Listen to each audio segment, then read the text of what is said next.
అది పెద్ద అంశంగా కూడా కనిపించకపోవచ్చు. కానీ ఆ రోజుల్లో ఆ విషయానికి అంత ప్రాధాన్యత ఉండే ఆ రోజు దేవేందర్ గౌడ్ గారు తీసుకున్న నిర్ణయం ఒక సాహసోపేతమైన నిర్ణయం.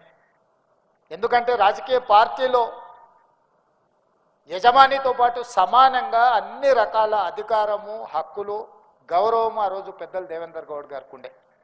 ఆ రోజు వారు ఉన్న పార్టీలో నాయకుడు ఎంత చలామణి అవుతుండేనో దేవేందర్ గౌడ్ గారు కూడా సరి సమానంగా నాయకుడితో పాటు ఆ రోజు చలామణిలో ఉండే. వారి ఆర్థిక పరిస్థితి నేను చెప్పాల్సిన పని లేదు, వాళ్ళ రాజకీయ నేపథ్యం, వారు పొందిన పదవులు నేను చెప్పాల్సిన పని లేదు. వాస్తవంగా వారికి అవసరం లేదు, వారికి ఉన్న నేపథ్యానికి వారికి ఉన్న జరుగుతున్నాయి.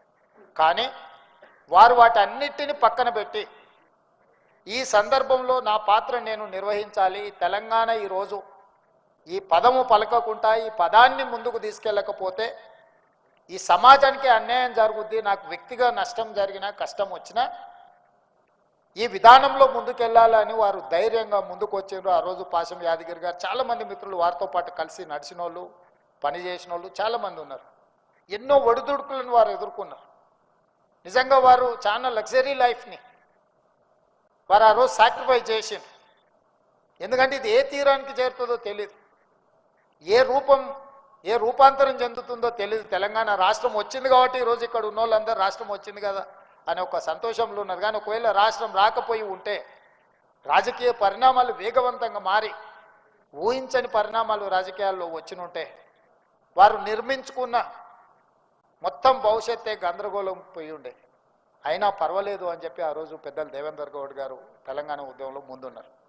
ఇదే విధంగా గోదావరి జలాల ద్వారానే తెలంగాణ రాష్ట్రం సస్యశ్యామలం అవుతుంది. వేలాది టీఎంసీలు సముద్రంలో కలుస్తుంటే పాలకుల నిర్లక్ష్యం తెలంగాణకు తీరని అన్యాయం చేస్తుంది.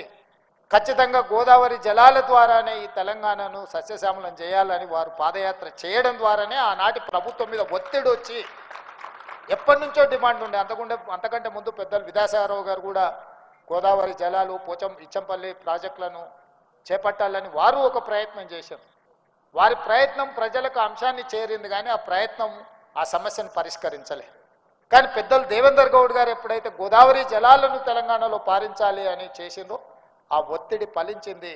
ఆ రోజు ప్రాణహిత చేవెళ్ళ ప్రాజెక్టును ఆనాటి ప్రభుత్వం చేపట్టి దాదాపుగా ఎక్కడో తుమ్మిడిహెట్టి దగ్గర ఉన్న ప్రాజెక్టును చేవెళ్ళ వరకు, వికారాబాద్ వరకు, తాండూరు వరకు నీళ్లు తరలించాలనే ప్రాజెక్టుకు ఆ రోజు పునాది రాయబడ్డది.